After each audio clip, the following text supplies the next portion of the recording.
যুবক যখন সেজদায় যায়, যুবক তো জানে না, ও তো জানে আমার চলায় জমিন কাঁপে, ও তো জানে যে আমার চলায় এলাকা কাঁপে।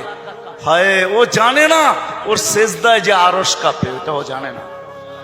যদি জানতো তো এলাকা কাঁপাইতো না, যদি জানতো তো জমিন কাঁপাইতো না, ও সেজদা দিতে থাকতো আর আরশকে কাঁপাইতে থাকতো। যুবকের সেজদায় আরশ কাঁপে, আরশ।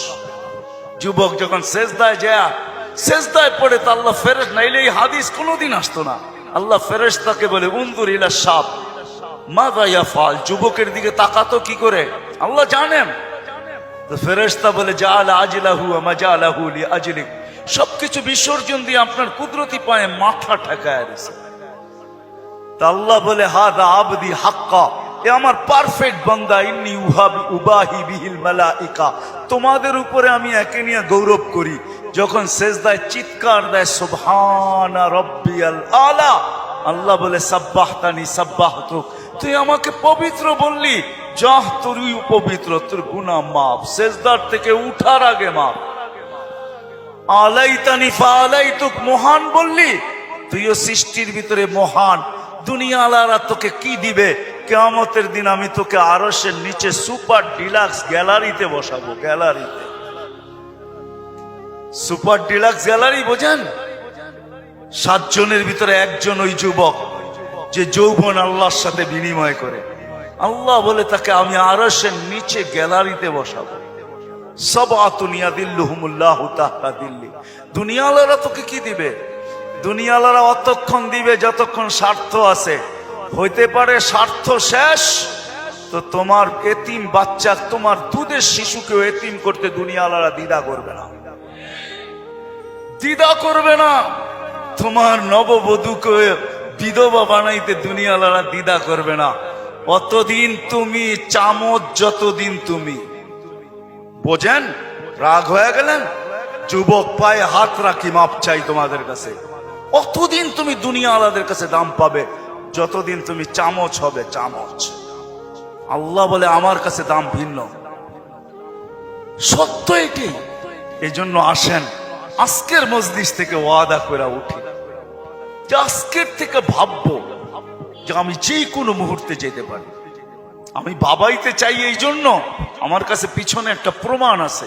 এই উম্মত যদি ভাবতে ভাবতে কোনো দিক দিশা না দেখে, আর যদি মাথায় হাত উঠায়া দিয়া চিৎকার দেয় আল্লাহ, কোনো দিকেই তো দেখি না, নিজেকে কি ধ্বংস করে ফেললাম, এটা মুখ দিয়া উচ্চারণ করতে দেরি, আল্লাহ ঘোষণা দিতে দেরি করেন না।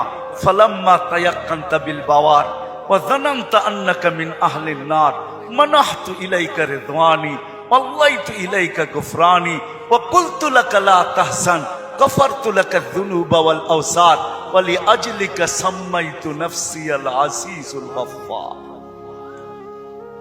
আল্লাহ বলে তুই চিৎকার দিতে দেরি, আমি রেজার চাদর দিয়ে তোকে ডাকতে দেরি করি না, মাগফিরাতে ডুবাইতে দেরি করি না।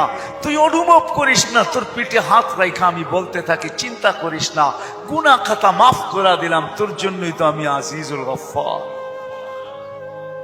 এই জন্য চিন্তা করাইতে চাইতেছি। আসেন আজকের থেকে একটু চিন্তা করি যে আমি প্রস্তুত কতটুকু, প্রস্তুতি কতটুকু। এটার জন্যই আল্লাহওয়ালাদের সোহবত লাগবে, এটার জন্যই হক্কানি আলেমদের স্পর্শ লাগবে। মেরে দোস্ত, চোখের পর্দা একদিন খোলা যাবে। যদিও আজকে আমরা নিশাগ্রস্ত, কোরআনই বলে ওয়াতারান নাসা সুকারা, আজকে সবাই আমরা নিশাগ্রস্তের মতো।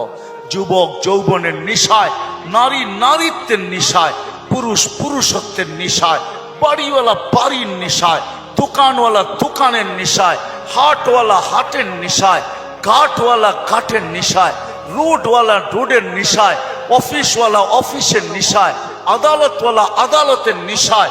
প্রত্যেক ব্যক্তি কসম খোদার আমরা নিশাগ্রস্ত, যার কারণে অনুভব হয় না কিছু।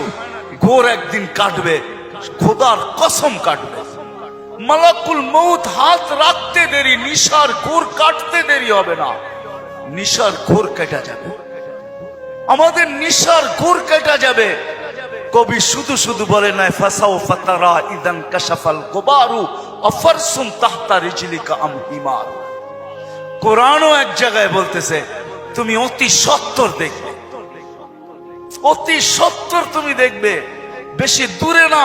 তারাউনাহু বাঈদা ওয়া নারাহু কারীবা। আল্লাহ বলে ভাবতেছো তুমি অনেক দূরে, না না, আমরা দেখতেছি তোমার নাকের ডগায় চলে আসছে, তোমার দুয়ারে চলে আসছে। এই জন্যই আল্লাহর রাসূল দয়ার নবী সতর্ক করছেন উম্মতকে, আসবাহতা ফালা তানতাযিরিল মাসা। সকাল মিলল তো দুপুরের অপেক্ষা করো, বিকালের অপেক্ষা করো না। বিকাল মিলল তো সকালের অপেক্ষা করো না। এই জন্য আসেন আল্লাহ ওয়ালাদের সোহবত